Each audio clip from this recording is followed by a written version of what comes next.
Chère famille, que la paix soit sur vous. Je vous laisse vous connecter. Je vous laisse vous connecter et on pourra, in fine, commencer.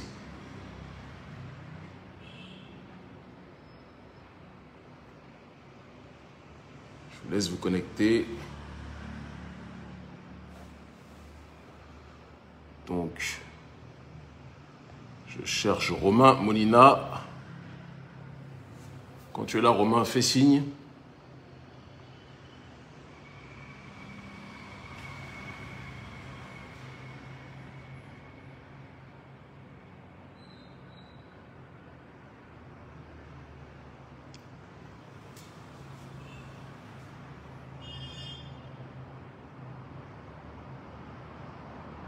Je vous laisse vous connecter, la famille.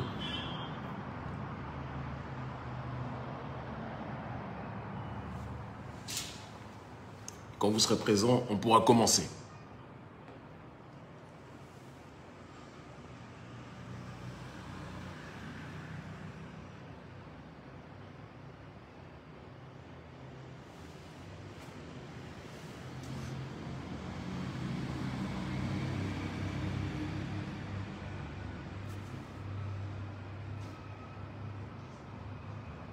Bonjour tout le monde, je vois que vous laissez beaucoup de messages. J'espère que vous allez bien, ça fait en tout cas plaisir de vous retrouver. Ça faisait quelques jours qu'on ne s'était pas retrouvés, on charbonne. Si vous saviez là, ce sur quoi on est, vous seriez tellement fiers. Et nos ennemis seraient en panique. Et ils ont bien raison. Alors, on va placer le décor, on va placer le contexte. Et une fois qu'on aura placé le contexte, on pourra rentrer dans le vif du sujet. J'attends que Romain puisse être connecté. D'accord, puisque c'est un live, c'est le premier live que je fais avec quelqu'un, d'accord, suite à sa proposition de le faire.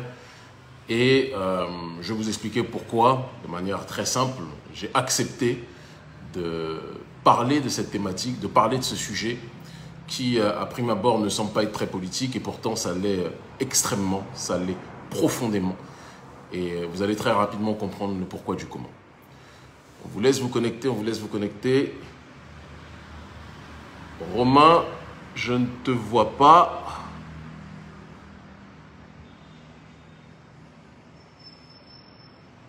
Est-ce que tu sais comment... Alors, je ne sais pas si vous me voyez. Oui, vous me voyez. C'est bon.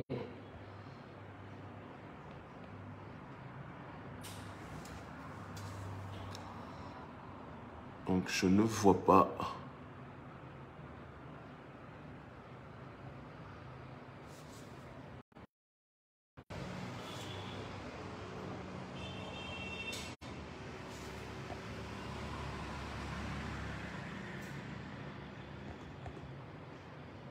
Bon, je pense que là, on va pouvoir commencer. Romain, je ne vois pas ton compte perso. Hein. Tu me dis sur WhatsApp que tu es là, mais je ne te vois pas. Donc, dis-moi exactement et puis comme ça, on pourra commencer. Santé à tout le monde, santé à vous. En tout cas, plus que jamais. Bon. Romain, tu me dis que tu es là, je ne te vois pas. Je vais commencer en tout cas. Et quand je te vois, je te fais signe. En tout cas, comme je le disais, donc c'est un bonheur, un honneur de vous retrouver. Vous avez été très nombreux à me demander, à mon staff, à mon équipe, pourquoi ce, entre guillemets, featuring avec Romain Molina, pourquoi parler de cette thématique. La raison, tu es là dans les coms, Romain, mais il faut que tu fasses la demande. Je te vois marqué « Je suis là », mais il faut que tu fasses la demande et que moi, maintenant, je puisse t'accepter. Donc, tu dois faire la demande pour intégrer le live, sans quoi je ne pourrais pas te rajouter. Il faut que tu puisses faire la demande, Bonjour. Voilà. Donc, parce que pour l'instant, tu es dans les coms, mais tu n'es pas parmi ceux qui ont fait la demande d'intervenir dans le live. Donc, sans ça, je ne pourrais pas te rajouter.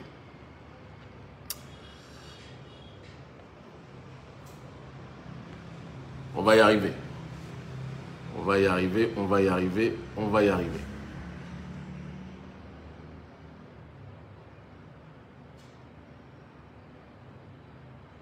Non, Ah, voilà. OK. Envoyer l'invitation, c'est fait. Je t'ai envoyé l'invitation. Ajout en cours. Comme ça, on pourra commencer. Voilà. Normalement, connexion en cours, c'est censé arriver. Ferme la porte. Voilà, Romain. Tu es là. On est Comment pareil. vas-tu? Mais comment vas-tu? Déjà, On est désolé. prêt? J'ai mis envoyer C'est pas la grave. demande, mais ça ne marchait pas. Désolé. Il n'y a pas de souci. L'essentiel, c'est qu'on soit connecté. Alors, comme je le disais il y a quelques minutes, je vais placer le contexte, le décor, pour qu'on puisse par la suite rentrer dans le vif du sujet. Parce que de nombreuses personnes m'ont demandé pourquoi Kémy parlait de ce sujet. Est-ce que c'est un rapport particulier avec le panafricanisme? Bon, déjà, je suis toujours choqué qu'on puisse être surpris de la nécessité de parler de ce drame humain, de ce crime contre l'humanité, parce que pour moi, c'est ce que c'est, qu'est la pédocriminalité. Alors, je vais expliquer en quelques mots le plus synthétique possible. La raison première pour laquelle je me préoccupe de cette thématique, c'est parce que, et d'ailleurs ceux qui ont lu mes livres, qui sont quand même très nombreux sur cette page, le savent, j'ai commencé ma vie d'être humain par la pédocriminalité que j'ai connue pendant de nombreuses années lorsque j'étais petit, d'accord, que ce soit violé, que ce soit battu, par une femme d'ailleurs, comme quoi la pédocriminalité n'est pas simplement une thématique d'homme, il n'y a pas de restriction ou d'assignation à résidence d'un genre en ce qui concerne ce crime contre l'humanité. Et je ne vais pas rentrer dans les détails parce que je sais être aussi dans la logique de pudeur quand c'est nécessaire. J'ai parlé de ça à une certaine période de ma vie, mais juste pour vous faire comprendre que je sais la violence de ce drame. Je sais à quel point, lorsqu'on détruit un enfant, on peut détruire, on peut tuer un adulte et qu'il faut être très solide pour être capable de transcender ces traumatismes-là, d'accord? Et donc, je suis extrêmement sensible et je pèse mes mots à cette logique de lutte contre le viol, de lutte contre la pédocriminalité de manière générale. Et donc, lorsque on s'est rapproché, on s'est connecté, j'espère que tu n'auras d'ailleurs pas d'ennui avec les médias mainstream. Je m'en fous. Pour la simple raison que tu t'es associé, entre guillemets, à celui qu'il considère comme le diable aujourd'hui, sur un certain nombre de points. Mais dès que j'ai eu vent de tes travaux et qu'on a discuté, il m'est paru nécessaire, quand tu me disais qu'il était important que j'en parle, non seulement de faire venir sur mon support médiatique qui est ma page Facebook, qu'on puisse échanger et que tu puisses parler de ce que tu sais et que moi je puisse aussi ajouter un certain nombre de réflexions dans la dynamique du combat que nous menons contre un système. Parce que ce système, ce n'est pas contre les Blancs, comme certains imbéciles l'ont dit, c'est contre un système qui est la coordination, du moins la juxtaposition de deux élites, l'élite corrompue africaine, d'accord, avec l'élite corrompue française. Et si on veut aller dans la logique d'extension, l'oligarchie occidentale. Et donc, ce n'est pas une question de couleur, mais c'est une question de douleur, de drame qui touche l'être humain dans sa globalité. Et il était important que l'on puisse en parler. Et donc, Romain, je t'interroge aujourd'hui en tant que président de l'ONG Urgence Panafricanisme pour parler de cette pédocriminalité qui est plus qu'omniprésente dans la logique de la France-Afrique. La France-Afrique, c'est l'appellation qu'on donne au système colonial qui est donc soutenu par les deux élites, l'élite française et l'élite africaine de la zone, entre guillemets, franc. Et j'aimerais qu'on puisse parler de différents cas dans différents pays, notamment ce qui s'est passé au Faso, ce qui s'est passé en RCA, en Centrafrique. On fera une petite, comment dirais-je, entorse à la règle, puisqu'on va parler de la RDC qui n'est pas à proprement parler dans la France-Afrique, mais qui est, elle, reliée directement à la dynamique mondialiste de l'OMS, puisqu'il y a des drames qui se sont passés à cette occasion, il faut qu'on en parle. Et cerise sur le ghetto, parce que c'est de ghettoisation, c'est d'ostracisation de l'homme dont on parle par l'homme, de destruction de l'homme par l'homme, on parlera enfin du Gabon, où il y a trop, et je pèse mes mots, trop de choses à dire. Et je pense qu'il est important que l'on puisse révéler, se servir de l'audience qu'on a. On a plus d'un million de personnes sur cette page. Il est important que l'on puisse révéler cela et que tu puisses en parler avec les gens. Donc, Romain, est-ce qu'on peut parler déjà, en termes de pédocriminalité, comment, si on doit dresser pour le public une sorte de cadre, comment tu pourrais faire une corrélation entre le système de prédation néocoloniale et cette pédocriminalité qui est des plus présentes malheureusement dans ce système-là. Bon, déjà, je te remercie pour l'invitation et de t'intéresser à ce sujet-là parce que tu es l'un des seuls. Parce que ça, c'est le genre de sujet presque interdit, où personne n'en parle. Je Donc voilà, je te remercie pour tout cela. C'est normal. Deuxième point, c'est un problème qui est déjà mondial. Enfin, ça va quand même dépasser l'Afrique parce que malheureusement, tu as des détraqués pédocriminels dans le monde entier. Bien sûr. Et ça concerne tous les pays du monde et tout ça. Néanmoins, on va faire une corrélation importante parce qu'en fait, on va remarquer que on parlera très vite du domaine militaire, domaine politique, domaine de l'humanitaire surtout, et le domaine sportif qui est mon domaine de prédilection, où en fait, tu as des gens qui sont colportés des fois par, on va dire, des organisations internationales. On va parler de l'OMS tout à l'heure. On va parler, comme je te dis, de l'armée française aussi. Et qui ont en fait, au-dessus d'eux, comme des espèces de gardes, si tu veux. Genre des institutions censées contrôler tout ça. Et tu remarqueras que dans tous les cas qu'on va citer, toutes ces institutions-là, en fait, sont protégées. C'est-à-dire que tu as à la fois ceux, on va prendre les termes, quoi, des Occidentaux qui viennent en Afrique récupérer de la chair fraîche, comme ils vont également en Asie le faire. Il ne faut pas oublier que l'Asie est une grande tournante et on ne parle pas de la Caraïbe. On ne parle pas de la Caraïbe. Haïti est un excellent exemple, malheureusement. Qui sont ensuite protégés. La première République noire. Et exactement, la première, Toussaint Louverture, etc. Tu vois, j'ai le livre de Toussaint Louverture juste à côté. Tu vois, j'aurais dû le mettre derrière. Je sais. Et ce qui est aussi très intéressant, terrible aussi à noter, c'est que tu as des élites locales, comme tu disais tout à l'heure, c'est la convergence de deux flux qui profitent de ces jeunes-là et qui vont ensuite profiter de la misère sociale.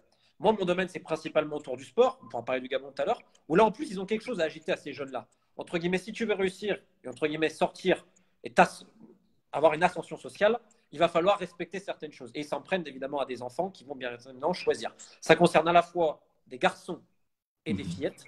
Et on remarque qu'à chaque fois, il y a une corrélation. En tout cas, moi, de tous les cas que j'ai travaillé, ça fait quand même plus de 2 ans que je suis à fond dessus, entre des élites locales, qu'elles soient politiques ou sportives, dans mon domaine, voire médiatiques, qui sont elles-mêmes protégées plus haut. Et des fois, ces mecs-là ramènent des enfants pour certaines personnes en Europe. Donc, c'est la convergence de tout ce que tu as décrit en introduction. Et si tu veux que j'aille sur le Burkina pour commencer, le Faso, qui est un sujet mais tellement scandaleux, parce qu'il faut remonter quelques années en arrière, désolé de t'avoir roubé, où tu as eu 2 militaires français qui avaient été jugés. Écoute bien l'histoire. On parle donc d'agression sexuelle sur filles, je vais donner les âges, je les ai, de 3 et 5 ans. Le mec s'était filmé. Donc tu avais les preuves comme ça. Et le mec, écoute bien, finalement, après des années de procédure, il sera jugé en France et même pas au Faso, ce que je trouve déjà quand même assez bizarre, puisque les actes sont commis sur des citoyennes burkinabèses.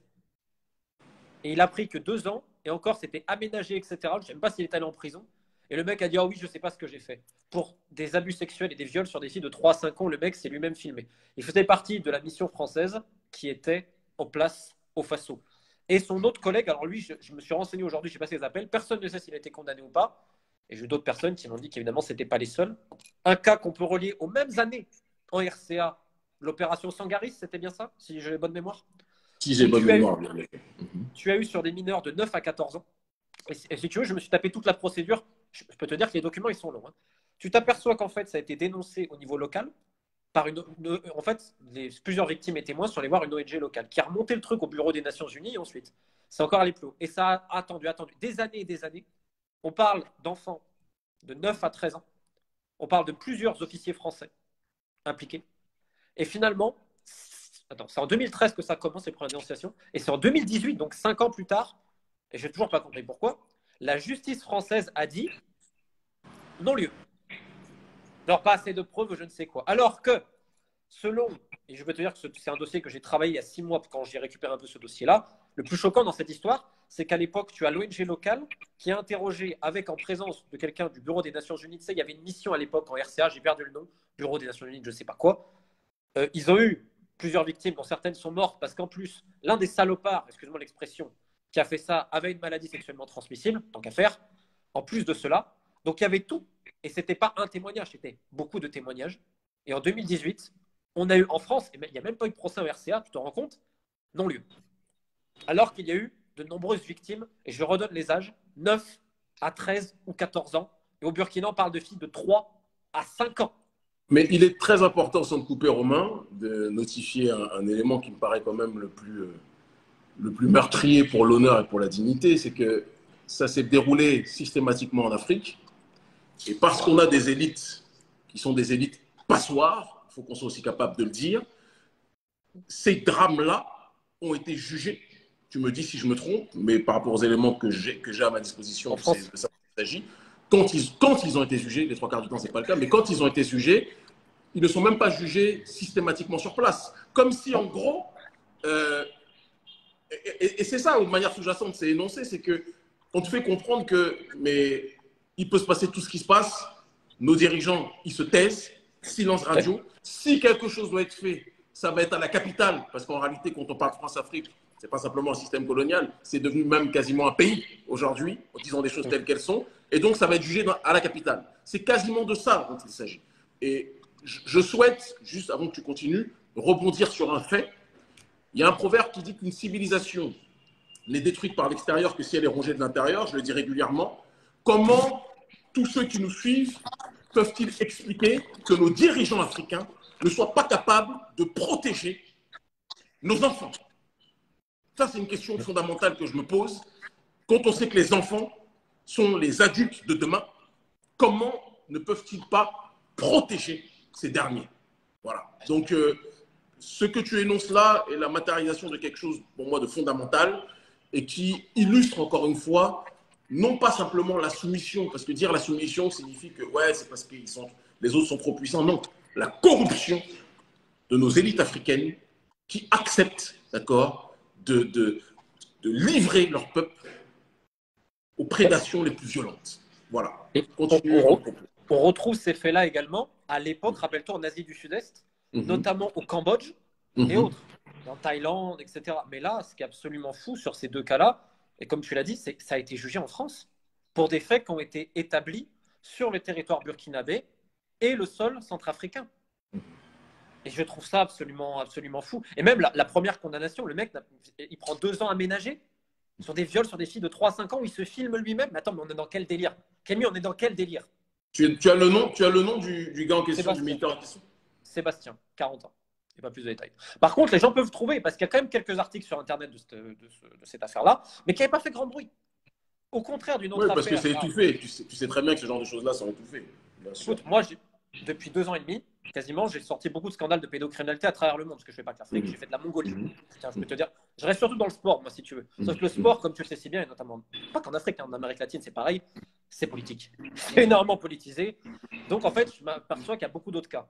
Et à chaque fois, pour trouver du soutien, déjà, moi, tu sais qu'en France, dans mon domaine, si toi, tu es le diable en question, donc c'est encore pire. Mais moi, dans mon domaine, je suis un peu, tu vois, je suis un peu pareil. Je suis en France. Bon, oui, non, t'es pas aimé par la bande Ariolo et compagnie, ça c'est sûr, entre autres. Oui, mais c'est flatteur. Et c'est très flatteur. Donc, je publie à l'étranger, tu vois, où tu as quand même des gens, on peut penser ce que tu veux. Moi, je suis dans le sport, je ne suis pas politisé à ce niveau-là. Tu as des mecs qui sont sensibles à ces sujets-là, les instances qui protègent à chaque fois. Et je me suis rendu compte que, comme je te dis, 1, c'était mondial, 2, la misère sociale, et 3, toutes les élites dont tu parlais au niveau sportif et même politique, elles se taisaient. Et pour combattre ça, il faut parler. Et là, aujourd'hui, et ça, il faut briser l'omerta, c'est sûr. Et aujourd'hui, si je fais beaucoup de cas en Afrique, c'est déjà une question de langue. Parce que forcément, moi, je parle en français, même si je parle d'autres langues. Et aussi parce que tu as des gens courageux. Et ça, il faut vraiment le souligner. Et là, je vais en profiter pour donner une affaire qui, pour moi, est un peu politique, que je vais sortir dans quelques jours, si tu me permets, avant d'aller sur le Congo, qui concerne une personnalité française sportive très connue. Je ne veux pas sortir ça tout de suite parce que dans 4-5 jours, on publie dans le New York Times la grosse enquête. Ça fait 2 ans et demi que je suis dessus. Donc, je ne veux pas louper. On est sur les droits de réponse. Tu sais que c'est très loin à la fin. Je vais juste raconter pour montrer à quel point ce système me donne envie de vomir et pourquoi il faut se battre tous. Et comme tu dis, ce n'est pas une question de couleur de peau, de nationalité, comme tous ces imbéciles. Des fois, ils me disent parce que souvent, on me dit que je m'en prends à l'Afrique. Espèce d'imbécile, un pédocriminel. C'est un pédocriminel. Moi, je ne fais pas de différence de couleur ni de nationalité. Bon, bref. Cette personnalité française-là, en 2017, Coupe d'Afrique des Nations au Gabon. Et ce monsieur s'est fait prendre la main dans le sac avec 2 petites filles de 13 ans. Dans un lieu de culte. Dénoncé par le prêtre en question. Il a été viré en catimini par son employeur, parce qu'il y était comme consultant. On n'a pas prévenu les autorités locales, on n'a prévenu personne. Ce n'est pas le pauvre prêtre de province qui pouvait faire quelque chose tout seul. Déjà, il s'est battu pour que le mec soit dégagé et tout. Il a paniqué, ce que je peux comprendre. Tu imagines le mec qui vient dans un village gabonais qui n'est pas habitué à ça. Donc, je peux le comprendre, tu vois. Il n'avait pas retrouvé les filles tout de suite qu'elles avaient fui. Et ce mec, derrière, va prendre des promotions. Et plein de gens du milieu français, politique, parce que les gens aux ambassades sont au courant, et médiatiques sont au courant de ce salopard. Donc, dans 5-6 jours, il sera exposé pour ce qu'il est, c'est-à-dire un pédocriminel qui a fait de la prostitution infantile dans un lieu de culte au Gabon. Et tu vois, c'est des dossiers qui, en fait, à chaque fois, lient le sport, les médias et la politique. Et comme je te dis, médiatiquement, quand on sort des affaires, moi, je les en sors plein. Les gens ne reprennent pas. Ah non, non, non, faut surtout pas parler de ce sujet-là. Donc, c'est pour ça que je te remercie encore de me. Non, c'est devenu profondément tabou parce que ce cancer-là gangrène tellement la société que si tu commences à en parler, à tous les étages, ça risque de sauter. C'est de ça dont il s'agit en réalité.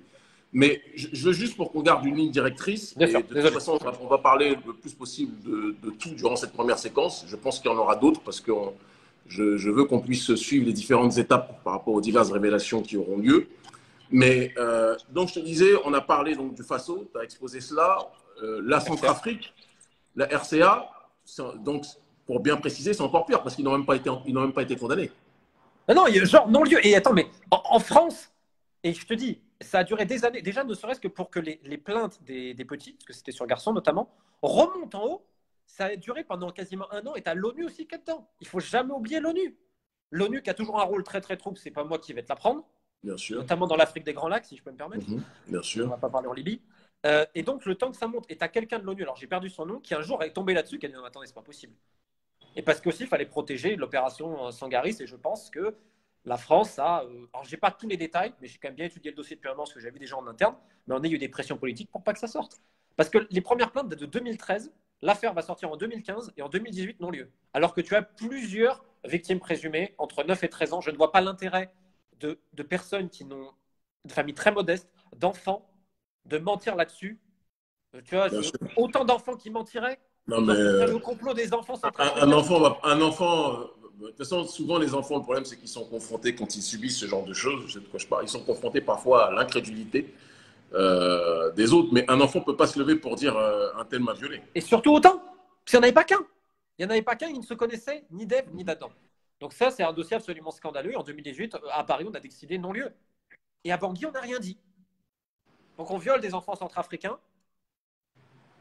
Peut-être qu'aujourd'hui, on est dans une autre dynamique, je ne sais pas, mais en tout cas en On est 2018. dans une autre dynamique aujourd'hui, même si tout est loin d'être parfait. Il faut aussi qu'on puisse aussi le préciser, mais on est clairement dans une, je pense, dans une autre dynamique en ce qui concerne la RCA, et je sais que ce genre de choses-là ne pourrait pas se matérialiser de cette façon. Si aujourd'hui il y avait des crimes de ce style, je pense que les sanctions seraient tout autres, évidemment.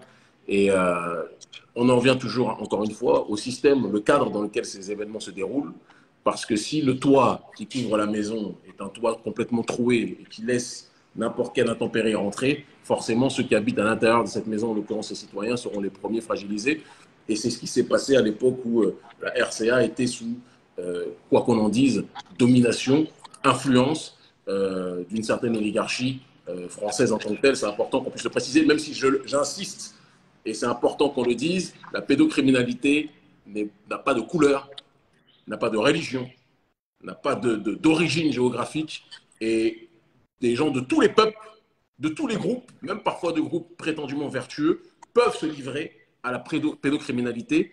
Je sais de quoi je parle. Moi, à titre personnel, la pédocriminalité, c'est une personne noire, d'accord, africaine, qui m'a fait subir un certain nombre de choses. Donc, on ne peut pas assigner ça à la résidence de la couleur de peau d'une population, très important de le préciser. Donc, on a évoqué le Burkina, on a évoqué la RCA, on aura l'occasion, je pense, de revenir plus longuement. Il y a une autre thématique qui va même bien au-delà du cadre de la France-Afrique. On essaie d'être synthétique aujourd'hui pour que chacun puisse ingurgiter les propos énoncés. Parler aussi donc de la RDC, qui est, comme on le sait, le cœur du continent africain, qui est à lui seul un enjeu géostratégique des plus profonds, des plus puissants, parce que tant que le genou de l'oligarchie mondialiste sera apposé sur le cou de la RCA, le corps du continent africain sera complètement paralysé. Et c'est pour ça que tout est fait pour détruire ce pays, pour le déstabiliser, pour le piller et pour détruire l'essence de ce pays qui est plus que jamais les enfants et les jeunes filles. Voilà. Donc, est-ce que tu peux nous parler par rapport à Ce qui devrait être l'OMS la locomotive et la RDC? Ce qui devrait être la locomotive du continent, comme tu dis, qui a un géant endormi et qui a tout pour être un pays exceptionnel. C'est terrible. Notamment Kivu et Nord Kivu. Mais tu connais mieux que moi la situation. Bref, l'OMS, Organisation mondiale de la santé, ça est sorti récemment, mais pareil, on n'a pas tellement parlé. À l'étranger, ça a quand même fait beaucoup parler. Il y a eu un rapport où l'OMS a été obligé de s'excuser. Mais t'imagines les excuses. Et je te donne les chiffres. 83 auteurs présumés de viol, dont 21 employés de l'OMS. Tu sais, ils étaient mis pour Ebola. Je crois que c'était la 10e reprise, etc. Donc, ils étaient là lors d'Ebola. Et en fait, il y a eu plus de 80 victimes, si je ne dis pas de bêtises. Et selon le rapport d'enquête qui a été fait, plus de 80 auteurs présumés, dont 21 employés directs de l'Organisation mondiale de la santé. Je ne vois aucun procès en République démocratique du Congo sur ce qui s'est passé. Quand tu dis 21, excuse-moi, pour que tout le monde comprenne bien, donc il y a eu 21 employés. Hein. Non, 21 employés différents de l'OMS qui, selon ce rapport d'enquête que je pourrais t'envoyer d'ailleurs, sont jugés pour des actes d'abus sexuels sur mineurs et non mineurs. Il y a quand même les deux, là, pour le coup. Il y en a 83 au total, c'est-à-dire il y avait des mecs qui étaient contractés par l'OMS, mais qui n'étaient pas fixes de l'OMS, tu vois ce que je veux dire? Genre, ce n'étaient pas des employés à plein temps. Mais tu as 21 employés de l'OMS qui, selon les rapports, et c'est l'OMS qui a communiqué, mais discrètement, donc 21 personnes de leur propre structure qui sont dans les viols en RDC. Il n'y a aucun procès aujourd'hui à Kinshasa contre l'OMS, contre ces 21 personnes et tous les autres, alors qu'on parle de une dizaine de viols. Les mecs sont censés apporter de l'aide humanitaire. Et là, si tu me permets, je vais donner une anecdote personnelle qui m'est arrivée, parce que j'avais remarqué quelque chose, qu'il y a beaucoup d'ONG. Je ne parle pas évidemment d'urgence panafricaine, parce que pour le coup, là, il y a du travail qui est fait. Mais tu sais aussi bien que moi qu'il y a des ONG pipeaux, qui sont là pour prendre de l'argent de grandes institutions et faire croire qu'ils font quelque chose. Le meilleur exemple est en Terre des Hommes, notamment au Mali, ce qu'ils font vis-à-vis des basketteuses qui ont été victimes de choses terribles, qui ça prend juste l'argent, et ça permet aux criminels de continuer à perdurer. On pourra revenir une autre fois. Bref, il y avait aussi pareil au Libéria, une ONG américaine qui avait couvert des viols sur jeunes filles. Bon bref, je te reprends l'exemple de ce que j'ai vécu, notamment tout ce travail que j'ai fait en Haïti, autour de la pédocriminalité dans le football haïtien et tout. Moi et mon ami haïtien, parce que moi, il y a quelqu'un qui m'a vraiment aidé, qui n'habite pas en Haïti aujourd'hui, mais que je dois garder secret. Et en fait, on a été surpris parce que l'une des filles, qui avait connu ça depuis qu'elle était petite, à un moment donné, on l'aidait, si tu veux, mais normalement. Et en fait, elle a commencé à nous faire comprendre que voilà, elle pouvait donner son corps et tout. Et là, tu es là et tu te dis, putain de merde. Il va falloir que je lui fasse comprendre que voilà. Et on a dû lui faire comprendre, surtout mon ami en créole, écoute, fais attention à ce que tu fais parce qu'il y en a qui vont profiter de toi.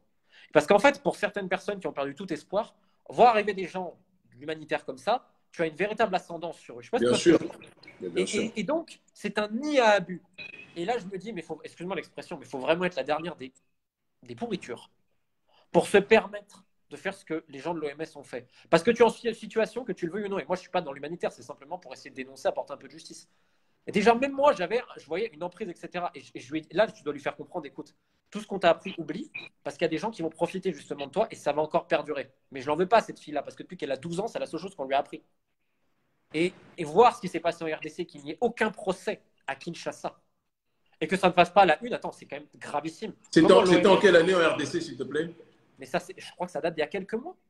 Si je te dis pas de bêtises, c'est un rapport qui est sorti il y a quelques mois. Je me le suis tapé en entier, mais c'est effarant. C'est effarant. Je crois que les victimes avaient entre 10 et 45 ans, quelque chose comme ça. Plus de 80 personnes incriminées, dont 21, j'ai le chiffre de moi, de l'OMS. 21 personnes. Donc imagine le nombre de viols qu'il y a eu si 21 personnes de l'OMS sont dedans. Et le dirigeant de l'OMS a dit oui, on est désolé, on a eu des défaillances structurelles et des négligences individuelles.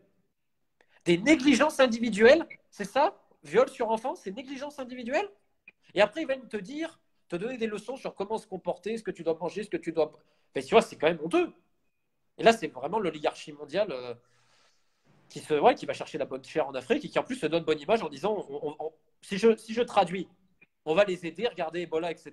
Tu sais, ils font le grand discours paternaliste, ils se prennent en messie, et comme s'ils avaient tous les droits. Mais le gouvernement congolais, qu'est-ce qu'ils ont dit?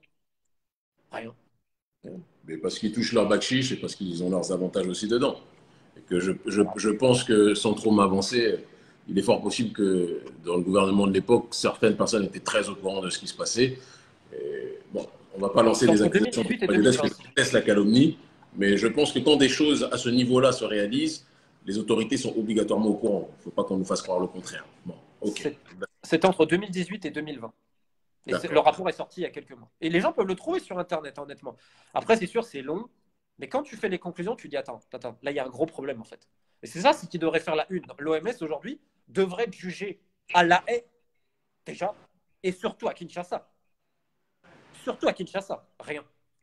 Même cas que ce que tu as dit pour le FASO et que pour la RCA à l'époque. C'est-à-dire, on dit rien, et comme tu dis, donc c'est on laisse tuer ses propres peuples. On lance un appel donc, à Félix, que je connais bien d'ailleurs, à Félix Tshisekedi, le président de la RDC, au colonel Damiba, président du FASO, d'accord, qu'il puisse, et aussi évidemment au président Touadéra, qu'il puisse sortir des décombres ces affaires, sortir du tabou ces affaires qui salissent l'honneur de nos populations, qui salissent l'honneur de notre peuple de manière générale et de l'être humain dans sa globalité. On ne peut pas accepter que des enfants puissent être touchés. On ne peut pas accepter ça. Ça, c'est...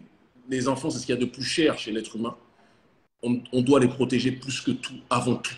Et la pauvreté, tout ce qui est présent ne peut pas être une excuse sur quoi que ce soit, d'accord, pour que les riches et les élites africaines ferment les yeux en se disant ce ne sont que des pauvres. Non, non, non, non. Si prédation il y a, si crime sur enfant il y a, il faut que cela puisse être précisé, que cela puisse être jugé. Et l'une des premières clés de souveraineté, c'est que quand un crime est réalisé chez vous, vous jugez cette affaire chez vous. Et vous n'acceptez pas que ce soit, entre guillemets, jugé, a fortiori de manière bâclée, chez les autres. C'est très important qu'on puisse l'énoncer. Donc, Félix Tshisekedi, on espère que ça vous sera rapporté. On sait que toutes les chancelleries, la plupart des chancelleries africaines, en tout cas dans la zone francophone, suivent attentivement généralement nos lives et je pense encore plus celui-ci. J'espère que vous serez très alerte de cette situation. Le colonel Damiba, que nous saluons, nous espérons que vos assistants, votre entourage suit aussi et que cette information vous sera rapportée. D'accord?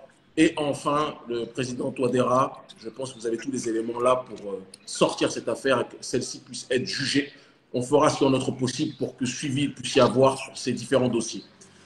On avance maintenant sur, j'ai envie de dire, la cerise sur ce ghetto, sur cette destruction de l'homme et de l'homme par l'homme, qui est le cas du Gabon, dont nous savons depuis des années que c'est ce que l'on appelle, on peut le préciser sur le terrain institutionnel, malheureusement, une pédocriminalocratie. Trop de pédocriminels à l'intérieur de ce système politique.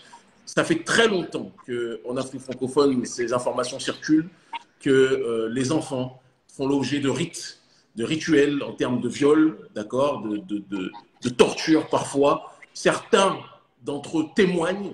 Moi-même, j'étais, à l'époque où j'étais journaliste à Dakar, à la radio Convergence FM, on avait eu des témoignages de jeunes Gabonais qui s'étaient exilés du côté du Sénégal, qui est une terre de refuge pour beaucoup de gens, et qui nous témoignaient de certains rites auxquels ils avaient participé, auxquels on les avait forcés à participer lorsqu'ils étaient enfants, d'accord, avec certaines élites. Donc ça, c'est quelque chose du domaine du factuel et qui n'est pas du domaine de l'hypothétique.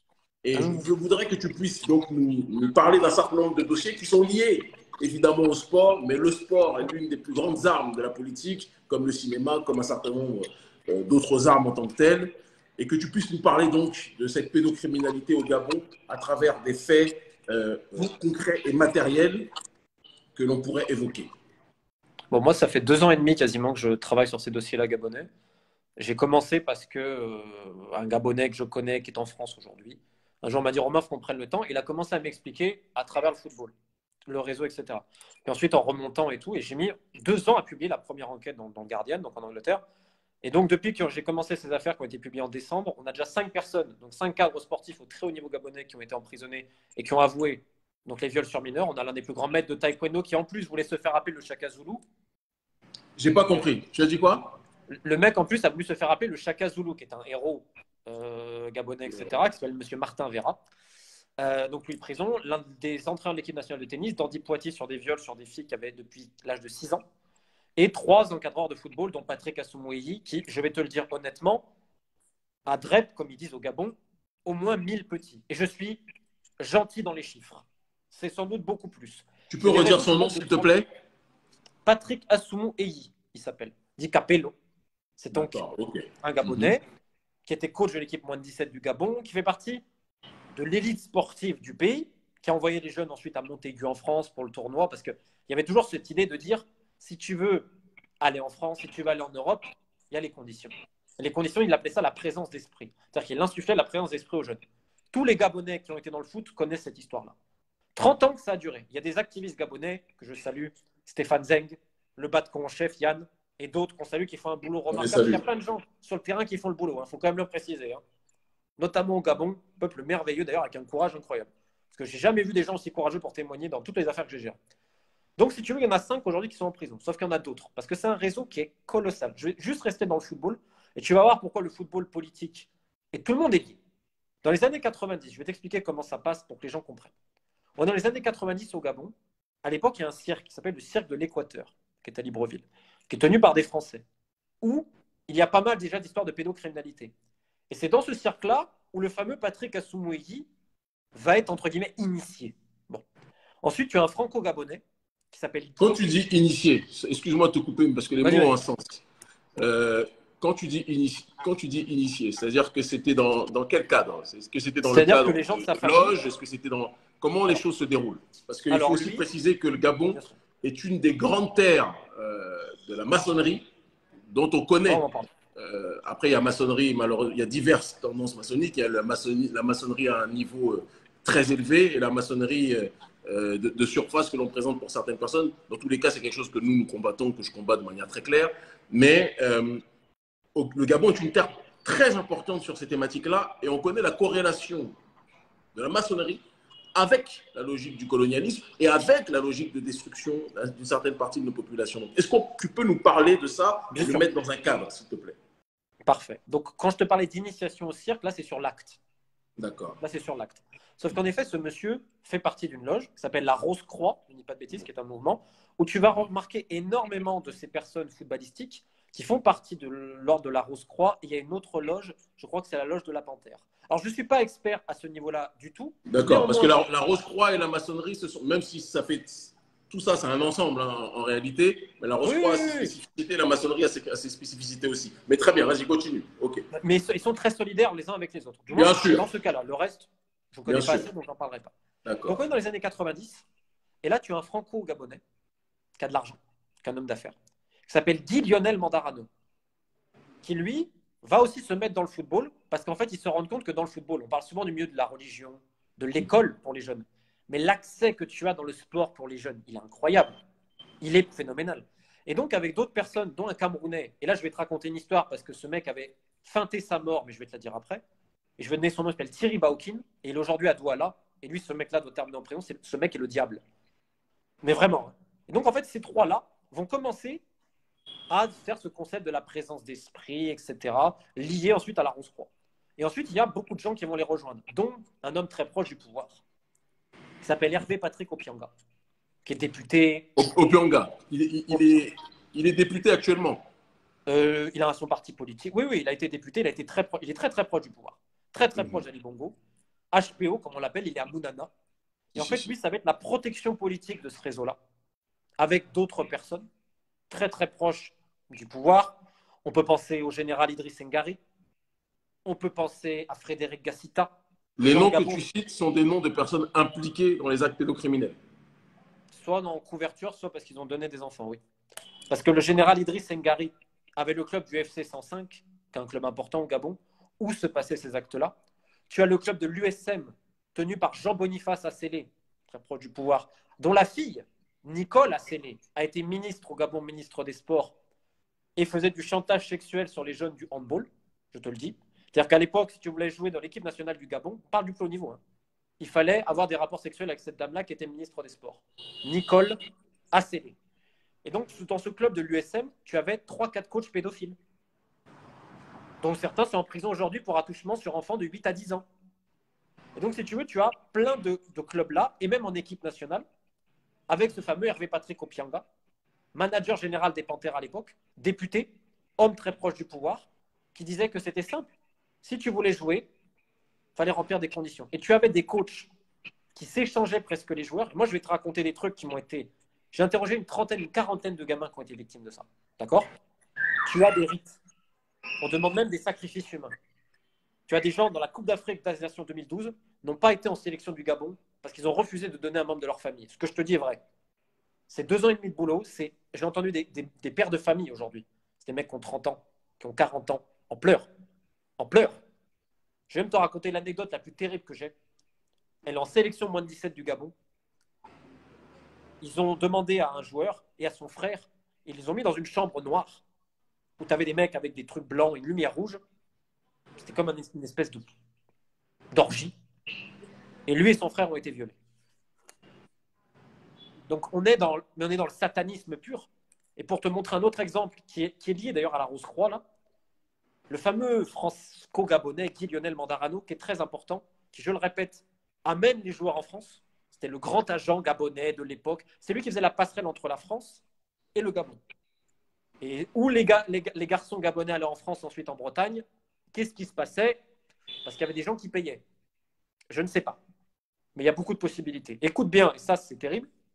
Il faisait donc, lui, il voulait faire les fellations petits, de 12, 13, 14 ans. D'accord? Plusieurs fois par semaine pour jouer. Et derrière, il voulait conserver leur sperme dans un bocal. Je ne sais pas ce qu'il en faisait derrière, mais on a des questions de rite et des questions qui sont très proches du satanisme. Et le véritable problème qu'il y a aujourd'hui, c'est que donc nous, on a publié la semaine dernière sur ce fameux Opianga, ce fameux Mandarano et d'autres. Et là, aujourd'hui, il y a le silence absolu. Jusqu'à quand le silence de l'État, qui avait fait le boulot auparavant, quand même, il faut le noter. Le silence des organisations internationales, là, ce n'est pas l'OMS, c'est la FIFA, qui est de la même chose, qui protège ces gens-là. Bon, la FIFA, c'est l'élite mondialiste dans le domaine du football, comme l'OMS, l'élite mondialiste dans le domaine sanitaire. Hein. C'est toujours les mêmes schémas, les mêmes systèmes en tant que tel. Mais je ne te coupe pas, je vais revenir sur une chose et je m'adresse aux autorités gabonaises. Et je pense qu'elles nous connaissent, elles savent très bien. Et quand on le dit, on le fait.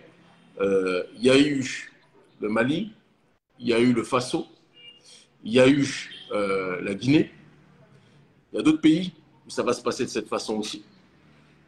Et je dis et je répète, si le Gabon ne prend pas ses responsabilités face aux élites pédocriminelles, parce que le Gabon est dans notre agenda, hein, mais il y a des choses qui risquent de s'accélérer. Prenez vos responsabilités très rapidement. Ali Bongo, parce que son nom est cité par ricochet. Moi, j'ai des histoires. Le problème, c'est que tant que les personnes ne veulent pas parler, je ne vais pas parler. Parce que je déteste la calomnie. Pour moi, c'est pire que le meurtre. Et les gens le savent. Donc, je n'aime pas parler si les gens refusent qu'on donne leur nom. Mais il y a des enfants, des jeunes hommes, qui ont témoigné d'un certain nombre de choses qu'ils ont vécues, quand je dis des jeunes hommes, qu'ils ont vécues en étant mineurs, d'accord, qu'ils ont vécu au palais présidentiel, qu'ils ont vécu au sein des élites gabonaises depuis très longtemps. Et je sais que d'ailleurs, le jour où je veux mettre l'accélérateur, ces gens-là seront avec nous de toute façon, je leur laisse le temps. Donc je dis à Ali Bongo, et je dis aux autorités gabonaises, prenez vos responsabilités. Parce que sinon, la tornade africaine qu'on est en train de faire tourner dans différents pays où les présidents tombent les uns après les autres, ça va se passer aussi chez vous. Nous n'avons rien à perdre. Il y a des gens qui nous ont écrit hier en disant Kémy, tu n'as pas peur de t'attaquer à ce sujet, tu risques. Mais vous croyez qu'on a peur de quoi? À part de Dieu, vous pensez qu'on a peur de quoi? On va rien dire quand des enfants sont touchés. C'est ça la Quand moralité. les enfants sont touchés, c'est des adultes qui sont détruits demain. D'accord? Personne n'est en train de jouer ici, en train de dire on est des saints, etc. Et tous, hein. Moi personnellement, j'aime les femmes, tout ce que vous voulez, etc. Plus proche du Thug Life que d'autres choses. Je ne suis pas Desmond Tutu, plus proche de Tupac. J'ai aucun souci à le dire. Personne ne va jouer de rôle ici. Mais quand vous vous attaquez à des enfants, quand la notion du viol est énoncée, quand la notion de la pédocriminalité est énoncée, vous allez nous trouver sur votre chemin. Parce que je sais à quel point ça peut détruire un être humain. Je sais que certains n'ont pas la capacité de se relever après cela. Et même ceux qui se relèvent en boitant, même s'ils ne le montrent pas. Et je sais de quoi je parle. Donc je dis, Bongo et toute ta clique, prenez vos responsabilités vis-à-vis de tous les pédocriminels qui sont à la tête des institutions dans votre pays. Et si vous ne le faites pas, le cas du Gabon, on sait que le Gabon est dans une stratégie aujourd'hui de vouloir, plutôt que la confrontation avec le système néocolonial français, préfère migrer vers le Commonwealth. C'est une façon pour eux de sortir de l'emprise de l'oligarchie française. Bon, pour moi, c'est du pareil au même, mais c'est un autre sujet. Mais ne croyez pas que parce que vous êtes dans une logique de migrer vers une autre destination, cela signifie que nous, on oublie votre système dictatorial de 1, vos crimes sur enfants de 2 et vos crimes sociaux de manière générale, où une minorité se gave pendant que la majorité de la population crève de faim. Nous n'oublions pas ce qui se passe. Et pour ce qui est de la pédocriminalité, le sujet qui nous réunit aujourd'hui, nous parlons du Gabon parce que le Gabon, ça se passe dans le monde entier. Tu as cité l'Asie, tu as cité l'Amérique, ça se passe partout, la pédocriminalité, évidemment, et dans tous les peuples. Mais le Gabon a cette spécificité d'avoir érigé ce drame humain, ce crime contre l'humanité, à de très hautes instances de l'État. Au Pyongyang dont tu parles, tous ceux qui connaissent un minimum le système gabonais, j'ai juste un doute sur le fait de savoir s'il est député ou s'il ne l'est plus, etc. En tout cas, c'est sûr. En tout cas, c'est quelqu'un de très important à l'intérieur du système gabonais. Très proche d'Ali, hein. Très, très proche d'Ali, même. Bien sûr. On va dire ça comme ça, gentiment. On va dire ça comme ça. Si ce monsieur se permet ces choses-là, et que lui qui est très proche du président est protégé, ça veut dire beaucoup de choses. Donc, Ali, bouge-toi. Nous te le disons avec force. Et parce qu'en plus, tu as les gens au Gabon qui commencent à en avoir marre. Tu as beaucoup de gens, je te dis, comme Stéphane Zeng, il y en a plein de gens, le Batconchef, qui commencent à réunir et qui influencent une grande partie de la jeunesse gabonaise, qui en a marre de tout ça, parce que c'est un système qui n'est pas uniquement dans le football, mais le football, là, c'est vraiment développé. Moi, je te dis, j'ai des listes, j'ai plus de 40 noms, parce qu'en plus, ils vont former d'autres gars à leur ramener les enfants. C'est un système pyramidal, politico-sportif, qui passe donc par ce mec-là. Et un autre exemple aussi, qui est assez incroyable, c'est que tu as des mecs qui sont à la fédération, comme un policier qui s'appelle Serge Ahmed Mombo, qui lui, entre guillemets, pardonne-moi l'expression, mais on va parler franchement, il se fait torcher en haut et il torche en bas, si tu vois ce que je veux dire. C'est-à-dire qu'il va en haut donner les fesses à ses maîtres, et derrière, il fait ça. Le mec ose m'attaquer, sachant que j'ai des messages de ce monsieur qu'il envoyait à un petit U17 du Gabon, avec des vidéos pornographiques en lui disant « c'est quand je te baise ». Je les ai. J'ai les audios, j'ai tout. Ce mec-là, vu que c'est un policier... Tu me les avais d'ailleurs envoyés, si je ne m'abuse. Oui. Ouais, d'accord. Et ce mec-là est encore en liberté. Et lui, en plus... Tu peux redire son nom, s'il te plaît, pour tout le monde? Serge Ahmed Mombo. Et là, je vais lancer un appel, si tu me permets, qui est important. Parce que depuis toute cette affaire-là, j'ai vu qu'il y a plein de gens très courageux, que ce soit au Gabon, dans plein de pays. Par exemple, dans l'affaire du tennis, c'est une petite fille qui a aujourd'hui 15-16 ans, qui vient de famille très modeste. Sa famille n'avait même pas les moyens de lui donner à manger. Donc, c'était l'entraîneur qui gérait. Il l'a violée depuis qu'elle avait 6 ans jusqu'à 11 ans. C'est une horreur. C'est un des dossiers les plus horribles que j'ai jamais vu. C'est elle qui est allée au tribunal pour dire non. Notamment, ce mec ne verra plus jamais la lumière du jour. Ce salopard qui s'appelle Dandy Poati, membre de la fédération gabonaise de tennis. Bref.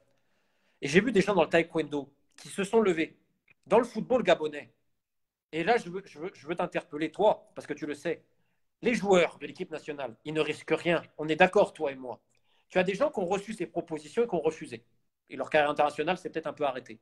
J'en connais un notamment qui est en France, qui devant les autres fait le bonhomme.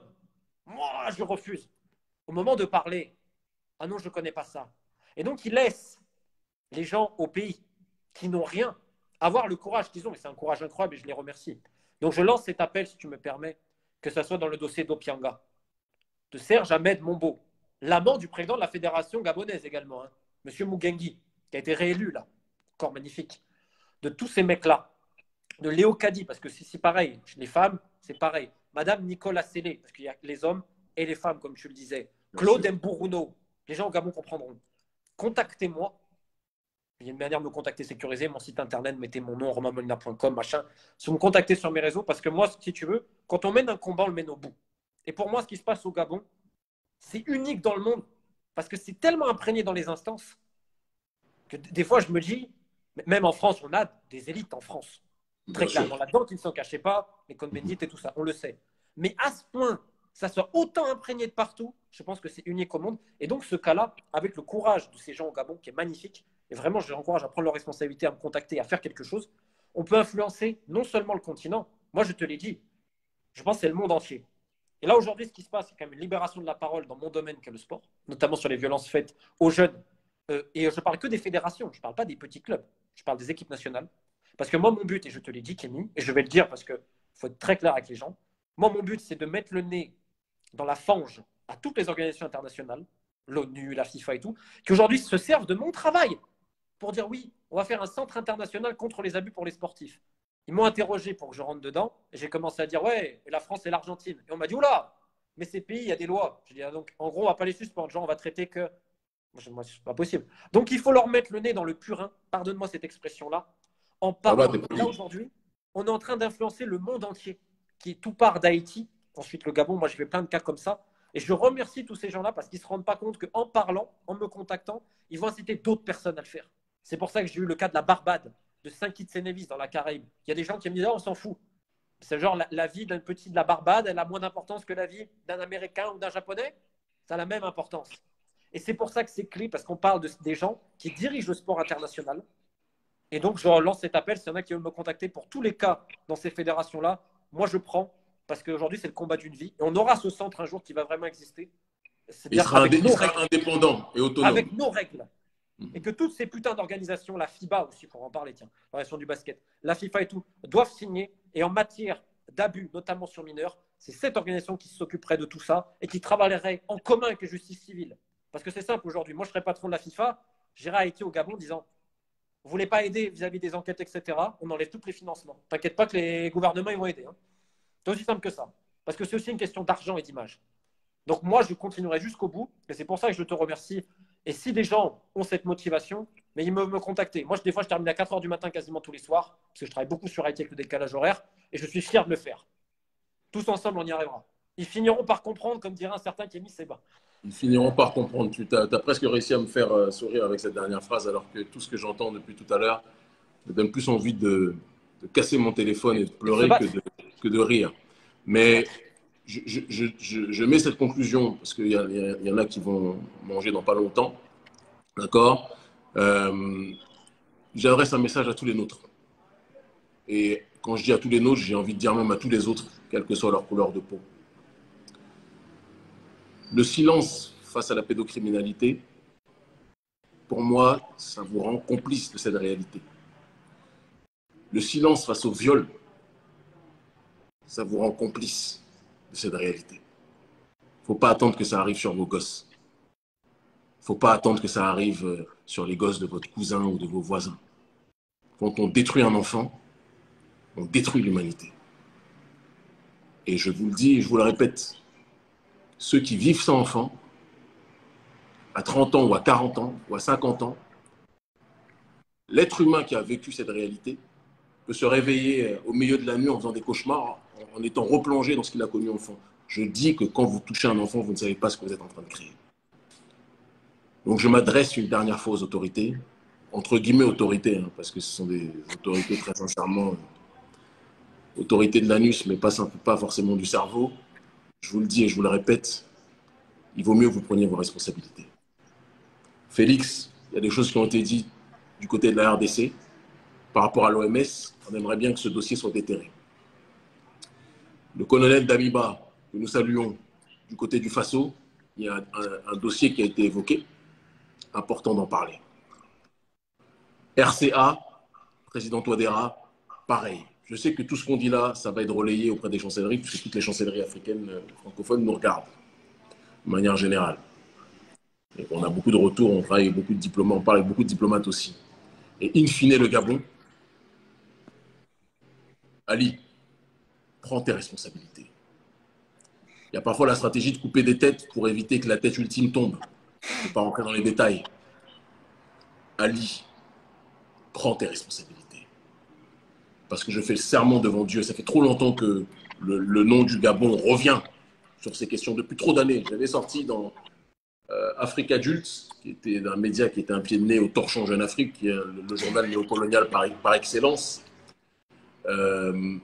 J'avais dit dans Afrique Adulte, je crois que les élites gabonaises étaient spécialisées dans la pédocriminalité. Je ne pouvais pas imaginer, parce qu'à l'époque, j'avais déjà eu des témoignages d'étudiants gabonais avec lesquels je suis d'ailleurs en contact, hein, toujours, qui ne sont plus étudiants aujourd'hui. Et j'avais eu froid dans le dos, mais je ne pouvais pas m'imaginer de l'ampleur des dégâts. C'est un délire. Et quand j'ai parlé tout à l'heure de pédocriminalocratie à l'intérieur du Gabon, je n'ai pas parlé gratuitement. Ça gangrène toutes les couches des institutions. Et tu l'as évoqué, j'allais dire magnifiquement, je ne sais pas si le terme magnifique peut être adossé aux propos obscurs qu'on a énoncés et qu'on a entendus depuis tout à l'heure. Mais je prends à témoin toute la jeunesse africaine qui nous écoute avec intensité, de manière générale. Chers frères et sœurs, prenons nos responsabilités et mettons le Gabon dans l'agenda de nos mobilisations futures. Ne soyez pas surpris lorsque nous allons effectuer un certain nombre de mobilisations simultanées, que le Gabon commence à rentrer dans le vif du sujet. On ne l'avait pas évoqué auparavant parce qu'on était non pas circonscrit, mais on fait les choses étape par étape. Il y a l'Afrique de l'Ouest, puis après l'Afrique centrale. L'Afrique centrale arrive là. Mais je peux vous assurer que le Gabon arrive à grands pas. Et Ali, une des choses que tu pourrais faire pour faire en sorte que ta tête ne tombe pas le plus rapidement possible. De toute façon, elle finira par tomber politiquement parce que votre pays est tenu en otage et pris en otage par votre clan depuis trop longtemps. Et ça ne peut pas durer comme ça. Si c'était pris en otage et que le pays était développé comme Kadhafi qui a duré pendant des années, et il a fait de son pays où ses citoyens étaient parmi les citoyens les plus riches d'Afrique, que vous duriez 1000 ans, ce n'est pas notre problème. Mais vous avez capturé le pays et vous appauvrissez la population en vous enrichissant comme jamais. Ce n'est plus possible. Ce n'est plus possible. Je sais que suite à notre échange de ce soir, les tentatives, parce que vraiment, moi je dis les gens les menacent, quand ils attaquent, ils ne se rendent pas compte à qui ils parlent et ils ne savent pas qu'on rigole face à eux. Personne ne nous fait peur, personne ne nous perturbe, personne ne nous intimide. On a notre mission, on va aller jusqu'au bout. Vos tentatives de déstabilisation, ça ne marchera jamais avec nous. Et nous, notre mémoire, c'est une boîte noire. Quand vous essayez de nous faire quelque chose, on garde ça en tête. Et quand on réagit pour vous éteindre, le monde entier le sait. Parce que nous sommes accrochés à la justice. Donc on vous le dit, Ali, prenez vos responsabilités et je terminerai par là. Romain, je te remercie infiniment pour cet échange. Le premier du genre, il y en aura d'autres, d'accord? Parce qu'on doit parler. Est-ce que je peux juste terminer par un quelque chose, vas-y. Je voulais terminer juste un petit mot, un petit message pour Haïti, parce que moi, toutes mes affaires ont commencé là-bas, comme tu l'as dit. La première République noire a inspiré tout un continent, également l'Amérique latine, pas seulement le monde noir. Et c'est eux qui ont inspiré toute cette libération de la parole dans le domaine sportif international, qui arrivé à des suspensions à vie pour l'ancien président et vice-président de la Fédé. Mais tu as un dossier actuellement dont j'aimerais vraiment parler, qui concerne l'ancien secrétaire d'État, ministre des Sports et de la Jeunesse, s'appelle Evans Lescoufleur, qui est à l'époque de René Préval, notamment.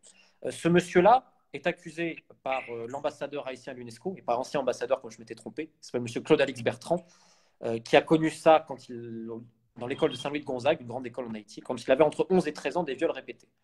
Donc Claude-Alix Bertrand, qui a eu un courage incroyable, un homme exceptionnel, donc comme je dis, ambassadeur haïtien à l'UNESCO, a porté plainte officiellement, a libéré la parole, etc. Et aujourd'hui, tu as plusieurs plaintes qui concernent ce monsieur Lescoufleur, et notamment dans le milieu sportif, principalement footballistique. Et je vais aller plus loin pour te montrer à quel point c'est terrible. Ce monsieur-là, il y a eu un rapport en 2015 qui a été donné aux plus hautes autorités de l'État, sous Martelly, par le colonel Himmler Rebul, qui était ministre des Sports à l'époque, qui faisait également état que ce monsieur a donné des enfants à d'autres étrangers.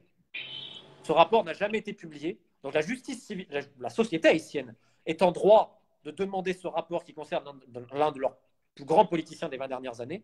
Il y a plusieurs plaintes qui ont été déposées à Port-au-Prince récemment. C'est un dossier clé pour tellement de gens en Haïti. Ce monsieur-là exerce depuis 40 ans dans le domaine de l'école, dans le domaine sportif, dans le domaine politique. On parle de pédocriminalité là, à un niveau inimaginable. Et je vais terminer là-dessus, c'est terrible, mais c'est important. En Haïti, à la Croix des Bouquets, donc c'est PRN de la capitale Port-au-Prince, tu as le centre FIFA Gaulle, qui d'ailleurs était un ranch qui appartenait au Duvalier avant. Bon, bref. Et ce centre FIFA Gaulle, outre qu'il y a des filles qui ont dû avorter à l'âge de 14-15 ans avec l'ancien président de la fédération, qui était financé par la FIFA, il ne faut jamais oublier quand même.